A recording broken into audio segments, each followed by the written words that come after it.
The shipyards around Titan had become the busiest place in the galaxy. Thousands of workers from dozens of different species labored side by side building ships that no one had ever imagined before. Commander Jake Morrison stood on the observation deck of the construction station, watching as the massive fleet took shape in the darkness of space. "Sir, the Unity just completed its final test run," reported Lieutenant Amy Barnes, approaching with a datapad in her hands. "All systems are working perfectly. The mixed crew performed better than any of our projections." Jake smiled as he watched the test ship glide past the viewport. The Unity was beautiful in a way that no single species could have achieved alone. Its hull combined draconian strength with human practicality, while crystalline precision and ethereal elegance showed in every line and curve. "How are the other ships coming along?" Jake asked. "We now have 200 vessels completed, with 50 more being finished each week. The assembly lines are running around the clock." Jake nodded, but his expression remained serious. It might not be enough. The scout reports from the edge of the galaxy are getting worse. 2 weeks earlier, the first Devourer scouts had arrived. They were exactly as the entities had described, dark, twisted ships that consumed everything in their path. The mining station at Alpha Centauri B had been their first target. By the time the nearest patrol ships arrived, nothing remained but empty space and radiation. "Sir," Amy continued, "Admiral Morrison wants to see you in the command center." "Where?" "Getting reports from the outer sensors." Jake made his way through the busy corridors of the station. Human engineers worked alongside draconian warriors to install weapon systems. Crystalline technicians calibrated targeting computers while ethereal specialists fine-tuned the dimensional engines. 6 months ago, such cooperation would have been impossible. Now it was the only thing keeping them alive. The command center was buzzing with activity. Captain Lisa Grant stood at the main tactical display, studying sensor readings from across the galaxy. Her face was grim as she looked up at Jake's approach. "Jake, we've got problems," she said without preamble. "The scouts aren't just randomly attacking anymore. They're organized, working together to map our defenses." Admiral Zethkar stepped forward from the draconian section of the command center. "My ships in the Outer Rim report coordinated attacks on 6 different systems. The scouts are testing our response times." Jake studied the tactical display. Red markers showed Devourer activity across a dozen star systems. They were probing, learning, preparing for something bigger. "How long until the main fleet arrives?" asked General Voss, its crystalline form reflecting the light from the displays. Dr. Helen Cross looked up from her calculations. "Based on the scout patterns and the sensor data from the entities, I estimate 3 weeks, maybe less." The command center fell silent. 3 weeks to prepare for the greatest battle in galactic history. "Status report on our forces," Jake ordered. Captain Roy Fisher stepped forward. "We have 200 Unity-class ships ready for combat, with mixed crews trained in the new weapon systems. Another 300 single-species vessels have been retrofitted with compatible technology." "What about planetary defenses?" Jake asked. "The major worlds are protected," Lisa replied. "Earth, the draconian homeworld, Crystallis Prime, and the ethereal nexus points all have defensive grids using the new technology, but we can't protect every colony." Jake knew what that meant. Millions of people on the outer worlds would be left to face the Devourers alone. The thought made his stomach turn, but there simply weren't enough ships to protect everyone. "Sir," called out Communications Officer Danny Walsh. "We're receiving a priority transmission from the Deep Space Monitoring Station." "Put it through," Jake ordered. The main screen lit up with the face of Commander Pete Rogers, the officer in charge of the most distant human outpost. His face was pale with fear, but his voice was steady. "Command, we're seeing massive energy signatures at the edge of sensor range. Something big is coming through hyperspace. Really big." "How big?" Jake asked. "Sir, I'm reading ships the size of small moons, hundreds of them, and behind them—" Rogers paused, checking his instruments. "Behind them is something that our computers can't even measure properly. It's like a moving black hole." Jake felt his blood run cold. The main Devourer fleet had arrived. "All ships. This is Admiral Morrison," Jake announced over the Fleet Communications Network. Code red. "All vessels to battle stations." This is not a drill. Across the galaxy, the greatest armada ever assembled began to move. Human ships joined. Formation with draconian battleships. Crystalline precision craft flew alongside ethereal energy manipulators. For the first time in galactic history, former enemies moved as one unified force. Fleet status? Jake asked as he took his position at the command center. All ships report ready, Amy replied. The Unity formations are moving to intercept the main threat. Single-species vessels are taking defensive positions around key worlds. Jake watched the tactical display as hundreds of ships moved into battle formation. The new technology allowed them to coordinate in ways that had never been possible before. Human intuition guided overall strategy, while draconian strength powered the weapons. Crystalline precision aimed the shots, and ethereal manipulation folded space to allow instant communication across vast distances. Contact, reported the sensor officer. Devourer main fleet dropping out of hyperspace. The main screen switched to show the edge of the galaxy. Jake had thought he was prepared for what he would see, but the reality was beyond his worst nightmares. The Devourer fleet stretched across light years, dark ships that seemed to absorb the light from nearby stars. At the center of the formation was something that hurt to look at directly, a massive entity that seemed to exist partially outside normal space. "My God," whispered Dr. Cross. "That central ship? It's not entirely in our dimension." All ships. "Engage at maximum range," Jake ordered. "Do not let them get close to inhabited systems." The battle began with a flash of light that could be seen from 100 star systems away. The new weapons, powered by cooperation between species, lanced out across space with energy that rivaled small stars. Where they hit, Devourer ships simply ceased to exist. It's not destroyed, but unmade at the molecular level. But for every Devourer ship that was destroyed, 2 more took its place. The enemy fleet was vast beyond imagination, and they seemed to have unlimited numbers. "Sir, the Unity ships are performing perfectly," reported Captain Fisher. "The mixed crews are achieving targeting accuracy rates of 98%. "That's not enough," Jake said grimly. "There are too many of them." And something unexpected happened. The Devourer fleet began to slow down. The massive ships that had been rushing toward the galaxy's inhabited worlds suddenly stopped their advance. "What are they doing?" asked Admiral Zethka. Our Dr. Cross was studying her readings in amazement. "They're confused. The energy signatures from our weapons don't match anything in their experience. They've never faced technology that requires cooperation to function." Jake realized what was happening. For billions of years, the Devourers had consumed galaxies where species fought alone, where cooperation was limited and technology was developed in isolation. They had never encountered weapons that could only be operated by multiple species working together. "They don't know how to counter it," Jake said with growing excitement. "Their entire strategy is based on dividing and conquering. They don't understand unity." The tide of battle began to turn. The Devourer fleet, faced with technology and tactics they had never encountered, started to retreat. Out. Their ships, designed to consume civilizations that fought separately, couldn't adapt to the unprecedented cooperation they faced. "All ships, advance," Jake ordered. "Drive them back." The United Fleet pressed forward, their combined firepower tearing holes in the Devourer formation. Ships that had been enemies for centuries now moved in perfect harmony, their crews working together with a precision that amazed even their creators. Hours later, the last of the Devourer ships disappeared into hyperspace, fleeing back toward the empty void between galaxies. For the first time in cosmic history, they had been defeated. Jake stood in the command center, surrounded by representatives from every major species in the galaxy.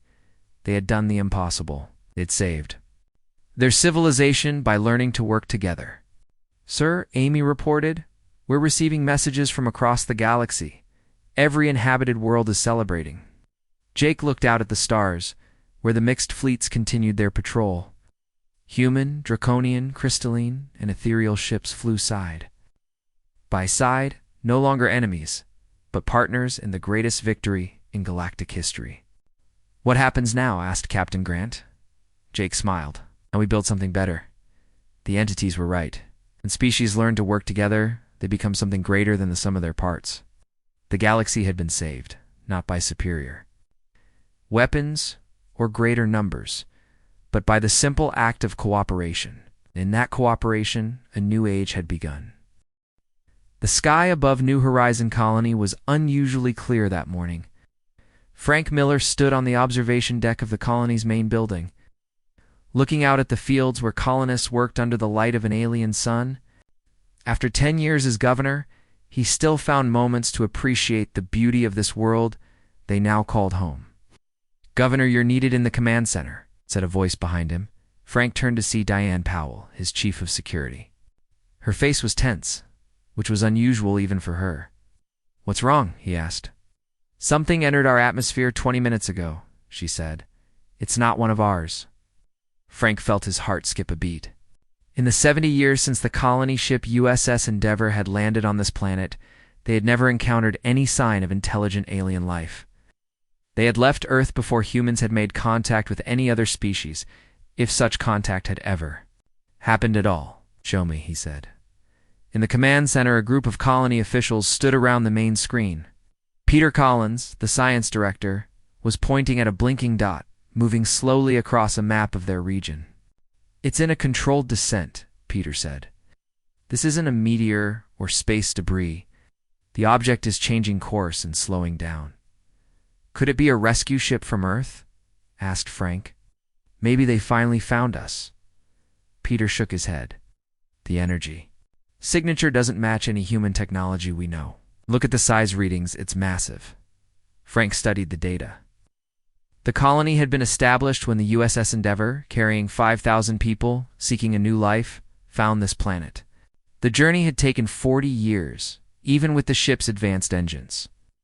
The colonists had lost contact with Earth long ago and had accepted that they might never see their homeworld again. "What are our options?" Frank asked. "We could try to hide," suggested Diane. "Power down the colony and hope they don't notice us." "Too late for that," said Peter. "They've already changed course toward our location. They know we're here." "Then we prepare to meet them," Frank decided. "Diane, put your security teams on alert, but no obvious weapons." "Peter, I want you to prepare our communication systems. Maybe we can talk to them." "I'll address the colony and try to prevent a panic." As Frank made the announcement to the colonists, he tried to sound calmer than he felt. They had practiced for this possibility, but facing the reality of alien contact was different from any drill. "Citizens of New Horizon," he said through the AI colony-wide system, "we have detected an unknown vessel entering our atmosphere. We don't know yet who or what is aboard, but we are taking all precautions. Please stay in your homes or workplaces until we know more." Outside the main colony complex, Diane positioned her security team. They wore regular work clothes to appear less threatening, but carried hidden weapons. Peter Collins stood with a small team of scientists, ready to attempt communication. "It's slowing down," Peter said, watching his handheld scanner. "Looks like it's going to land about 2 miles from the colony edge." Frank felt sweat on his forehead despite the cool morning air. "Let's go meet our visitors," he said. They took 3 ground vehicles and drove toward the landing site. As they approached, they saw it a ship unlike anything they had ever seen or imagined. It was shaped like a curved arrowhead, with a surface that seemed to shift colors in the sunlight. It had landed in a clearing, hovering just above the ground with no visible landing gear. "My God," whispered Peter. They stopped the vehicles a safe distance away. Frank stepped out, with Diane and Peter beside him. "What now?" Diane asked, her hand near her hidden gun. "We wait," Frank said. "Let them make the first move." They didn't wait long. A section of the ship's hull seemed to melt away, forming an opening. Light poured out from inside, and then shapes appeared, moving toward them. Frank felt his mouth go dry as he saw the aliens for the first time. They walked on 2 legs like humans, but that was where the similarity ended. They were taller, with slim bodies covered in what looked like a combination of clothing and armor. Their skin was a pale blue color, and their heads were shaped differently, with no visible hair and large, almond-shaped eyes. 5 of them approached, walking slowly. The one in front wore more decorated armor, and carried what might have been a ceremonial staff. "Remember?" Frank said quietly to his team. No sudden movements. The aliens stopped about 20 feet away. The leader looked at each human in turn, then made a gesture. A small device floated from its hand and hovered in the space between the two groups. The device lit up, and a voice came from it speaking English. "We greet you in peace," the voice said, sounding slightly mechanical. "I am Captain Vexstar of the exploration vessel Distant Horizon, representing the Galactic Confederation." Frank stepped forward. "I am Governor Frank Miller of New Horizon. Colony, we welcome you to our home." There was a pause as the device seemed to translate. Then the alien captain spoke again through the translator. "Your home? Our records do not show any registered human settlement in this sector," Frank explained. "We came here 70 years ago on a ship called the Endeavor.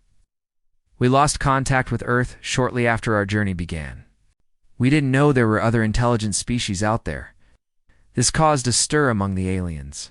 They spoke quickly to each other in their language, which sounded like musical whistles and clicks. This is most unusual, the captain finally said. Humans joined the galactic community 30 Earth years ago. Your colony was never registered. How did you find this world? Now it was the humans' turn to be surprised. Earth made contact with aliens? Peter asked. 30 years ago? Yes, replied the alien captain. Humans are junior members of the Confederation. Their ships now travel between 12 star systems. But no human ship was ever recorded coming this far. Frank felt a mix of emotions, joy that Earth still existed, amazement that humans had joined a galactic community, worry about what this meant for their colony. Our ship was sent before any contact was made, Frank explained. We're looking for a new world to settle. We've been alone here all this time, thinking we might be the only humans left. The alien captain made a gesture that might have been sympathy. Your colony exists outside Confederation records. Oh, this planet was marked for future survey. This is an unexpected situation. Are we in trouble? Frank asked directly. Not trouble? The captain said, but this will require discussion. The discovery of an unknown human colony is significant. Frank made a decision. Would you and your officers like to come to our colony? We can talk more comfortably there. The captain seemed to consider this, then nodded. A wise suggestion. I will bring 2 of my crew. Great. As they returned to the vehicles, Peter couldn't contain his excitement. Frank, do you realize what this means?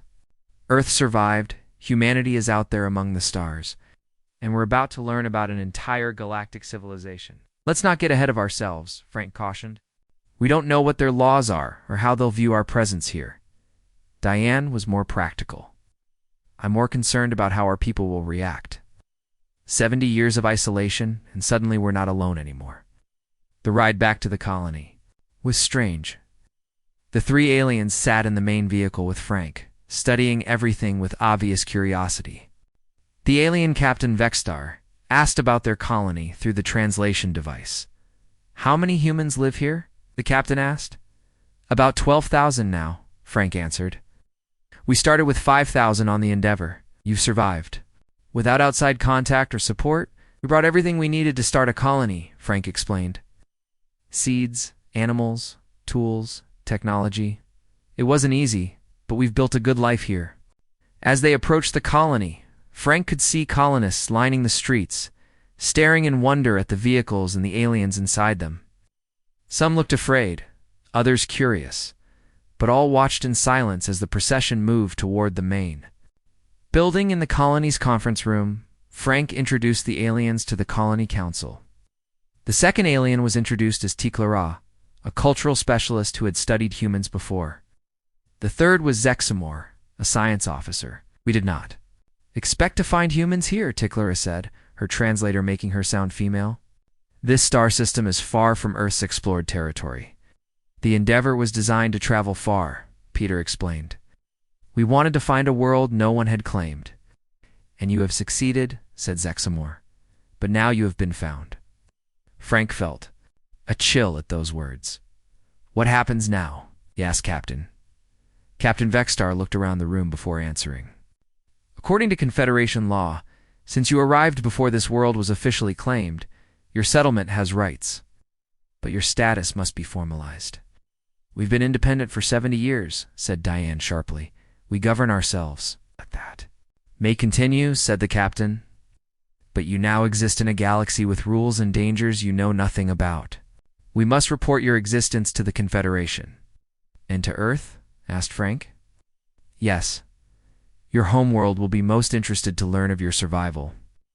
As the meeting continued, Frank realized that their isolated existence was over forever. Whether this was good or bad remained to be seen. But one thing was certain. Everything was about to change for the people of New Horizon Colony. Outside the main building, word spread quickly about the visitors. Children pressed their faces against windows to catch a glimpse of the real aliens. 3 days passed since the arrival of the alien ship. The people of New Horizon were slowly getting used to seeing the blue-skinned visitors walking among them.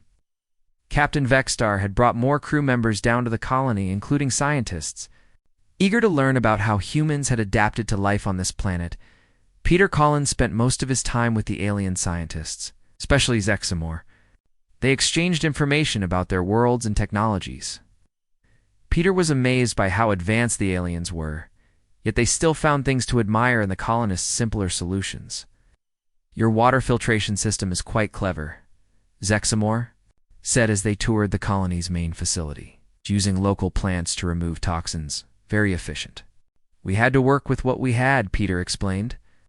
Our original filters wore out after 20 years. In the colony's meeting hall, Frank Miller was having a different conversation with Captain Vexstar and Tiklara. We're discussing the colony's future relationship with the Galactic Confederation. We've sent messages to both the Confederation Council and Earth, Vexstar explained. It will take time for responses to reach us, even with our communication technology. How long? Frank asked. About 2 weeks, said Tiklara. Till then, we are authorized to begin preliminary integration protocols. Frank nodded slowly. My people are concerned about losing their independence. We've governed ourselves for generations. Tiklara made a gesture that seemed sympathetic. The Confederation does not absorb colonies. Each world maintains its own government. But there are benefits to membership protection, trade, technology, and responsibilities too, I imagine, Frank said. Yes, admitted Vexstar. There are laws, treaties, restrictions on certain technologies. Diane Powell, who had been quietly listening, spoke up. What about our exploration rights? We've only settled a small part of this planet. You would retain primary claim, Vexstar assured her. But the Confederation would need to survey the planet fully. There might be resources or features of scientific importance. Frank thought about this. I'd like to show you something tomorrow. Something we found about 30 years ago. It might be of scientific importance, as you say. The aliens looked at each other with what seemed like curiosity. We would be honored, said Vexstar. The next morning, a small group set out from the colony in 3 rugged vehicles. Frank drove the lead vehicle, with Vexstar and Tiklara as passengers. Peter Collins drove the second, with Zexamore and 2 other alien scientists. Diane Powell drove the third, with 2 of her security officers. Where are we going? Asked Tiklara as they left the colony behind. We call it the Valley of Whispers, Frank explained. It's about 20 miles from the colony. Why this name? Vexstar asked. You'll understand when we get there, Frank said. With a small smile, they drove for nearly 2 hours, moving away from the cultivated fields and into the wilder parts of the planet. The landscape changed, becoming more rugged with strange rock formations rising from the ground like giant fingers, pointing to the sky. The geology here is unusual, noted Zexamore from the second vehicle, speaking through a communication device. Yes, agreed Peter. We think there was volcanic activity here millions of years ago. As they drove through a narrow pass between 2 tall rock formations, the valley suddenly opened up before them. It was a stunning sight-wide mist-filled basin, surrounded by steep cliffs. Strange plants with purple and blue leaves grew in thick clusters, unlike the mostly red and orange vegetation in other parts of the planet. The air feels different here, said Tiklara, as they got out of the vehicles. It's slightly higher in oxygen, Peter explained.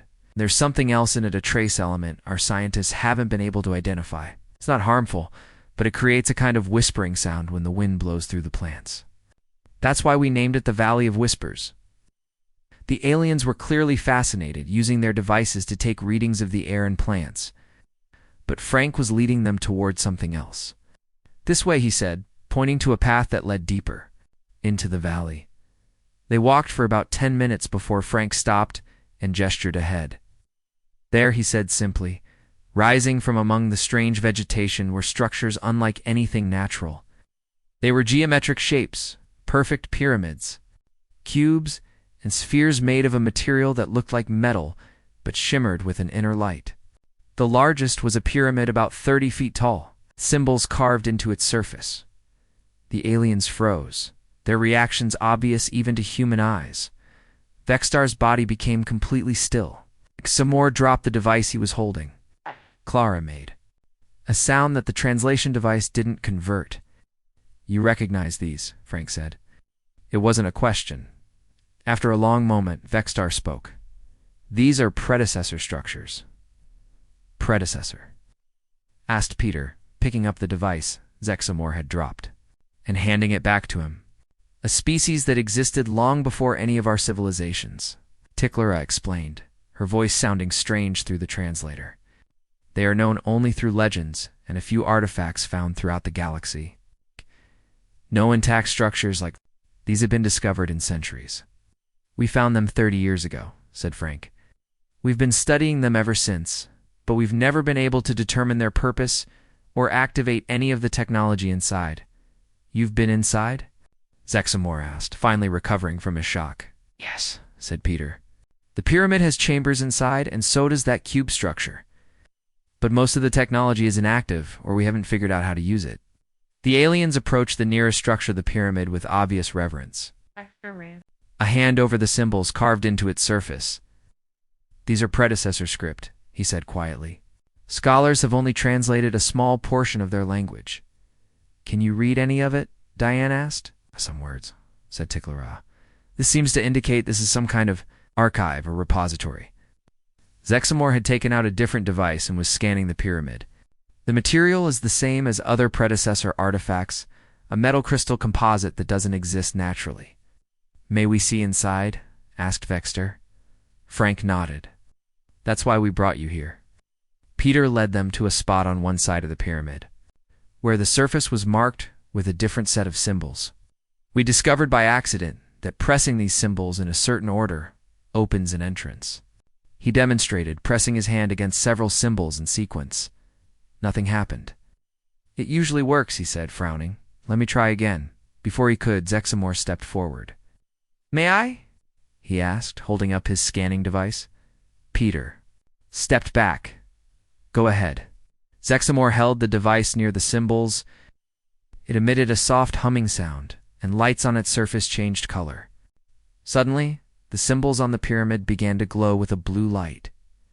"It's responding to your technology," Peter said, amazed.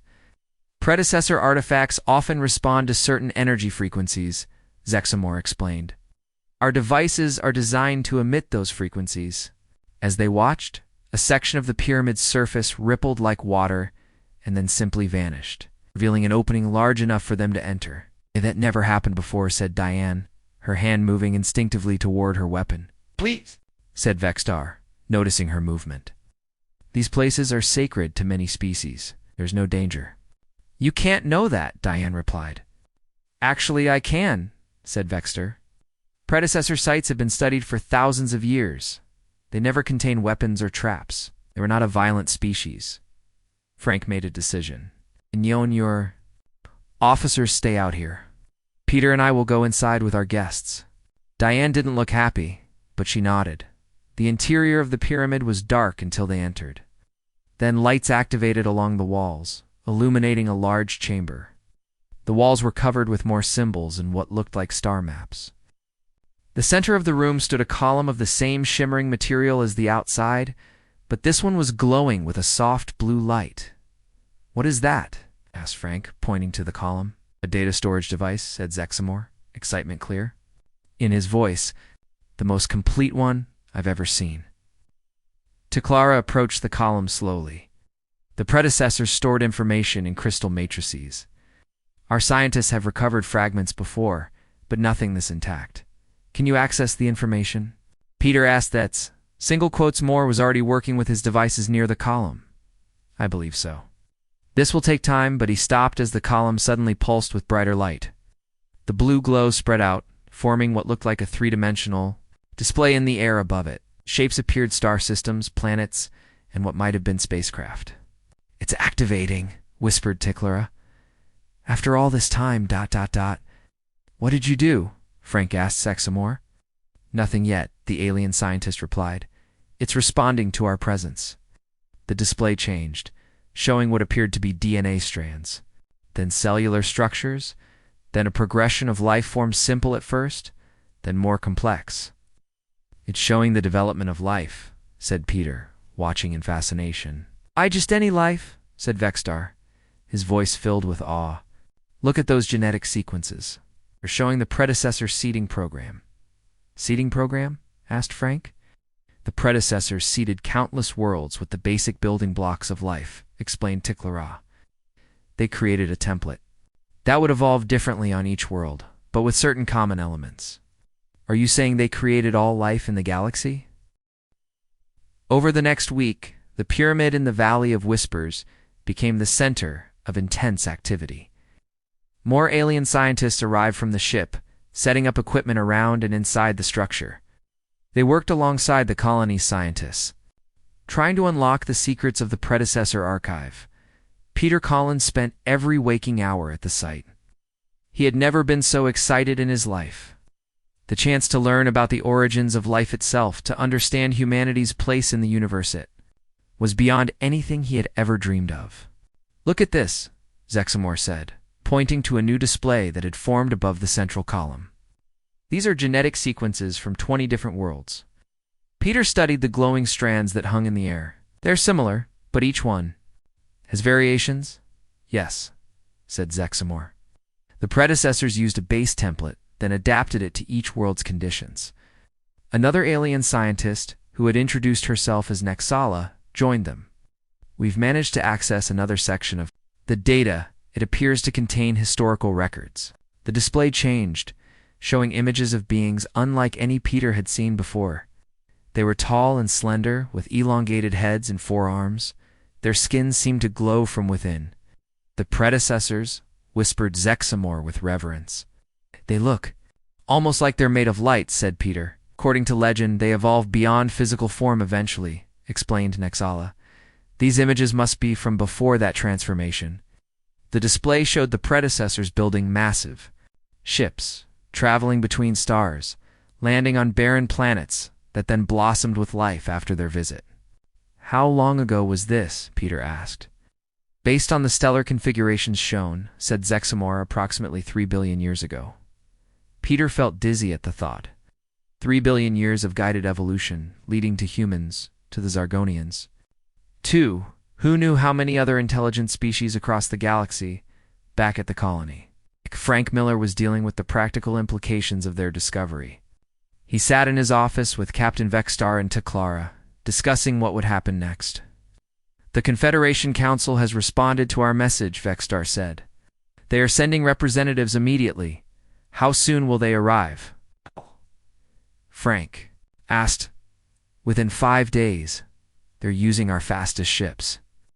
Frank leaned back in his chair. You must consider this important. It is perhaps the most significant discovery in 10,000 years, said Tiklara.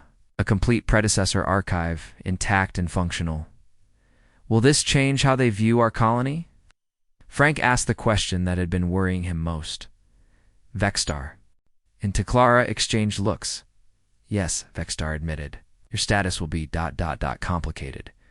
The valley will certainly be declared a protected site of galactic importance. Does that mean we'll lose control of it? Frank asked directly. Not lose control, said Tickler carefully. But access will be regulated. Research will be supervised by Confederation scientists. Frank didn't like the sound of that. The valley was on their world, discovered by their people. But he also understood the significance of what they had found. This wasn't just about New Horizon anymore. What about Earth? He asked. Have you received any response from our home? World, yes, said Vexter. They are sending a diplomatic mission as well. They are very interested in re-establishing contact with your colony. That was good news, at least. After 70 years, they would finally reconnect with Earth. Frank wondered how much their original home had changed. There's something else you should know, Tiklara said, interrupting his thoughts. Something the scientists have discovered in the archive. What is it? Frank asked. The genetic records indicate that humans have a special place in the predecessor plan, she said. Your DNA shows more direct markers from the predecessors themselves than any other species we've encountered. Frank wasn't sure what to make of that. What does that mean exactly? We're not certain yet, said Vextar. But it appears that humans may be more direct descendants of the predecessors than other seeded species. That information should be handled carefully, warned Tiklara. It could cause political complications within the Confederation. Frank understood the unspoken warning. If humans were somehow special in the predecessor's plan, other species might view them with suspicion or jealousy. I'll keep that between us for now, he promised. Meanwhile, in another part of the colony, a young engineer named Mary Johnson was working on the colony's power systems when she experienced a strange headache. She put down her tools and pressed her fingers against her temples. The headache passed quickly, but was followed by an odd sensation, like a humming in her mind. She had been experiencing these episodes ever since the aliens arrived, but hadn't told anyone about them.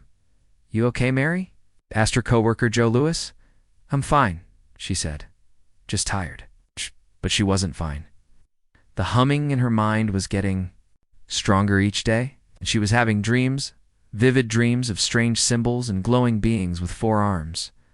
She decided to visit the medical center after her shift. The colony's chief doctor, Paul Green, ran several tests but found nothing physically wrong with her. Blood pressure normal, brainwave patterns normal, he said, reviewing the results. Have you been sleeping poorly? Yes, she admitted. Strange dreams. Dr. Green nodded. Many people are having trouble sleeping since our visitors arrived. A lot to process. Mary wanted to tell him about the symbols in her dreams, about how they matched the ones Peter Collins had described seeing in the pyramid, but she was afraid he would think she was making it up or going crazy. Get some rest, Dr. Green advised. Take tomorrow off if you need to. Mary thanked him and left. But instead of going home, she found herself walking toward the science building where Peter Collins had his office. She didn't know why, but she felt compelled to talk to him about the pyramid. Peter wasn't there, but his assistant told her he was at the valley with the alien scientists. Mary thanked him and left, still feeling the strange pull in her mind.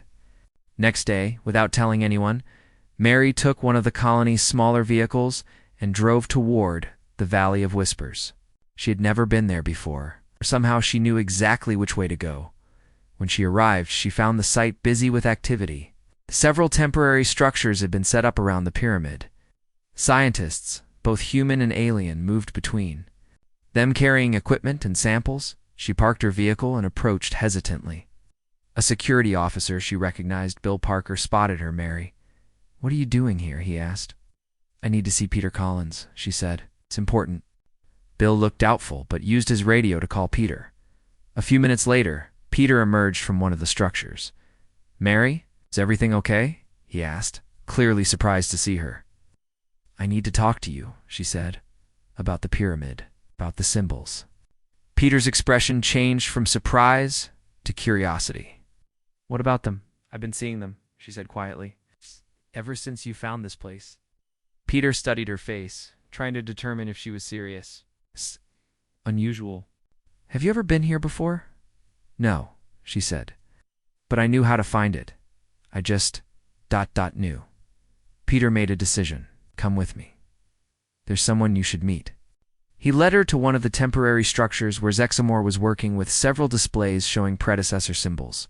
Zexamore, this is Mary Johnson, one of our engineers. Peter introduced her. Mary, this is Zexamore, the lead scientist from the distant horizon. Hello, Mary said nervously. Mary says she's been seeing predecessor symbols in her dreams, Peter explained. Without ever having seen them in person, Zexamore looked at Mary with new interest. Is this true? Mary nodded. I can show you. She picked up a tablet from the table and quickly drew several symbols. These are the ones I keep seeing. Zexamore looked at the tablet, then at Peter. These are activation symbols for the inner chamber. We haven't shared these publicly. I know, said Mary. But I've been seeing them for days. And this one, she drew another symbol, keeps appearing at the end. Zexamore's reaction was immediate. That's a predecessor identity marker. It's not on any of the visible surfaces here. What does this mean? Peter asked. I don't know, said Zexamore. But I think Ms. Johnson should come with us to the pyramid. They walked to the pyramid together. Several scientists were working inside, carefully documenting every symbol on the walls. As soon as Mary entered, the lights in the chamber brightened. The central column, which had been displaying star maps, suddenly changed. New symbols appeared, including the one Mary had drawn last. It's responding to her, said Zexamore, his voice filled with excitement. Mary felt drawn to the central column. Without thinking, she walked toward it and placed her hand on its surface. The effect was immediate and dramatic. The entire chamber lit up with intense blue light. New doorways appeared in the walls where there had been none before. The central column projected a beam of light directly into Mary's eyes. She didn't pull away. She couldn't. Information was flowing into her mind. Inertias, knowledge, understanding beyond anything she had experienced before. Mary. Peter called out alarmed, but Mary was smiling. It's okay, she said, her voice strangely calm. They left this for us. For humans, they knew we would come here one day. Who? Asked Zexamore. The predecessors? Yes, said Mary. They've been waiting for us to find this place, to learn who we really are. News of what happened with Mary Johnson spread quickly through the colony. By the next morning, everyone knew that the young engineer had somehow activated new parts of the predecessor pyramid. Some people were excited.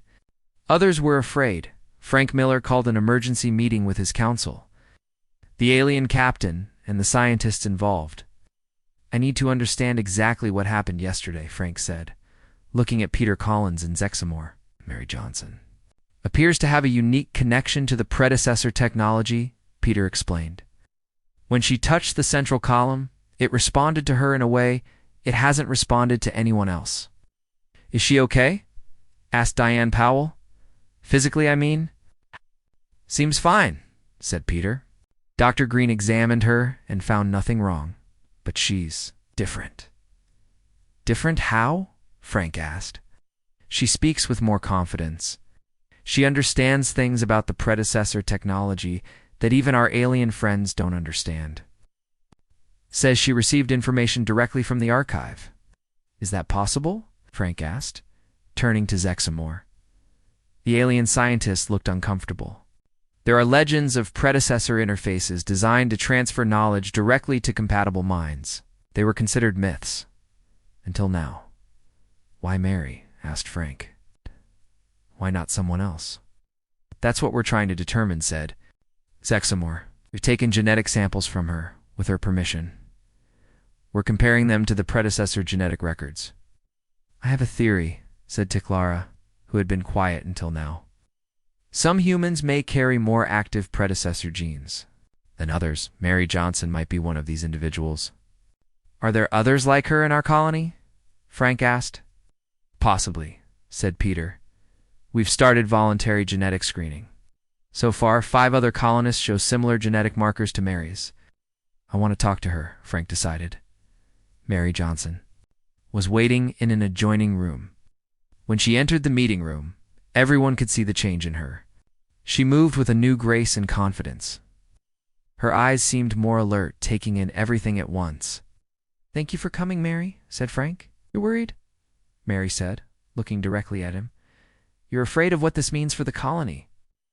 Was startled by her directness. Yes, he admitted.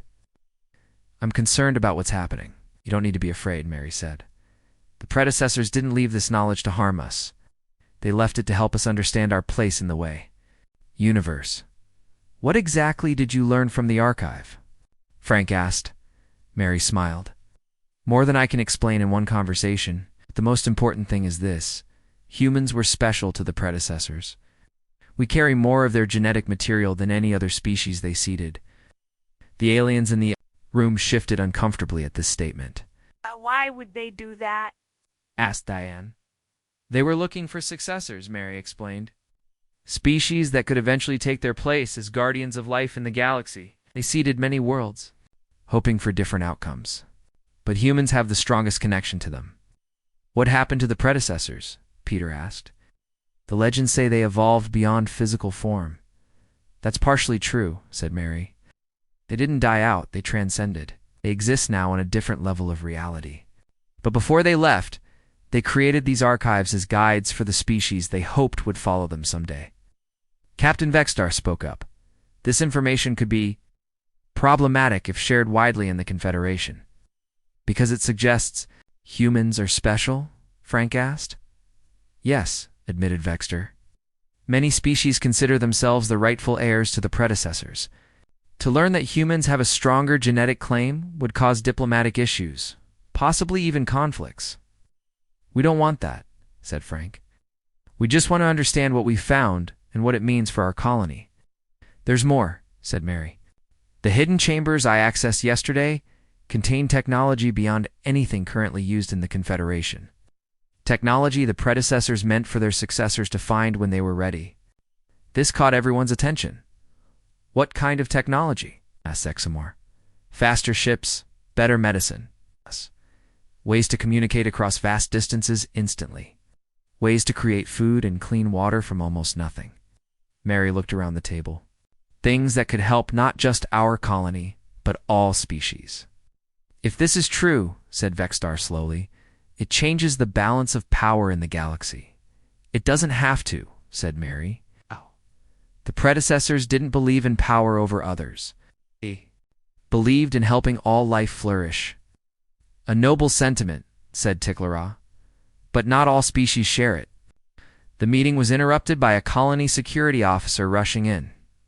Governor, we have a situation. More ships have entered orbit. A lot more. Frank looked at Vextar. Your Confederation representatives? They shouldn't arrive for another 2 days, said Vextar, looking concerned. They all moved quickly to the command center. The main screen showed multiple ships in orbit around the planet. They were different from the distant horizon, with sharper angles and darker colors. Those aren't Confederation ships, said Vextar, his voice tight. Those are Krell vessels, Krell, asked Frank. Another species, explained Tickleraw quickly. Not members of the Confederation. They're known for taking what they want by force. How did they know about this place? Diane asked. They must have intercepted our communications, said Vextar. Our encryption isn't perfect. We're receiving a transmission from their lead ship, said a colony communications officer. Put it through, Frank ordered. The screen changed to show an alien very different from the Zargonians. This one had gray, rough skin like stone, with small eyes and a wide mouth full of pointed teeth. When it spoke, the translation came through as harsh and demanding. This is War Leader Grack of the Krell Dominion. We claim this world and the predecessor artifacts it contains by right of discovery. This world is already claimed, Frank responded firmly, by the human colony of New Horizon. We discovered the artifacts 30 years ago. Unregistered colonies have no rights under galactic law, the Krell leader said dismissively. Surrender the artifacts and we may allow you to continue existing. On a portion of this world, Frank looked at Vextar, who spoke up. This colony is under Confederation protection, pending formal registration. Your claim is invalid, War Leader, the Krell laughed, a grating sound. One ship against our fleet? The Confederation is far away, Captain. Be reasonable and withdraw. This doesn't concern you. We will not surrender our home or the artifacts, Frank said firmly. Then prepare to be removed, the Krell leader growled before cutting the transmission. How many ships do they have? Diane asked immediately. 8 that we can detect, said the colony sensor operator. All armed. My ship is capable, but not against 8 Krell warships, Vextar admitted. Can we call for help? Asked Frank. Already sent an emergency signal, said Vextar. but the nearest Confederation force is 3 days away. The Krell won't wait that long, said Ticklerog grimly. They'll attack as soon as they're in position. How long do we have? Asked Frank. 2 hours? Maybe less. We need to evacuate the valley, Diane said. Get our people out of there before the Krell land. Agreed, said Frank. And we need to prepare the colony's defenses. We have limited weapons, Diane reminded him. Nothing that can stop a determined attack from space. Mary Johnson, who had been listening quietly, stepped forward. There might be another way. Everyone turned to look at her. The predecessors built defenses into their sites, she said. I saw references to them in the knowledge transfer. Defenses? Asked Peter. Like weapons? Not exactly, said Mary. More? Like protective systems. Shields that can cover large areas. But I need to get back to the pyramid to activate them. It's too dangerous, said Diane. The Krell will target the valley first.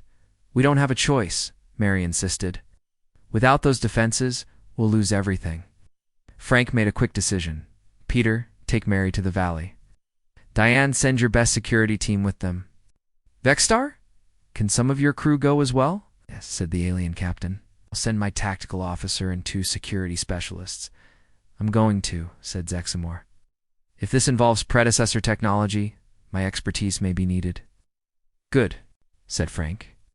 The rest of us will organize the colony's defenses and prepare for evacuation if necessary. What if the Krell land before we can activate these defenses? Peter asked. Then we fight, said Diane simply. This is our home. We won't give it up without a fight. As the meeting broke up, people rushed to their assigned tasks.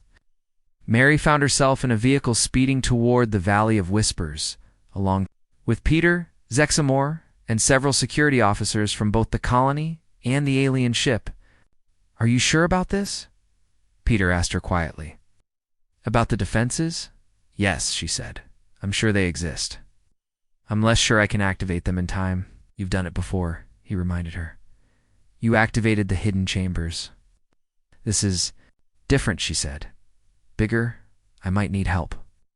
Help from who? Mary looked out the window at the valley growing closer. From the others, like me. It's the ones with active predecessor genes. We identified 5 others, said Peter. But they're back at the colony. Mary shook her head. There are more. I can sense them. Some of them are already at the valley. Peter didn't question her further. Something told him that Mary now knew things that he couldn't begin to understand. Their only hope was to trust her.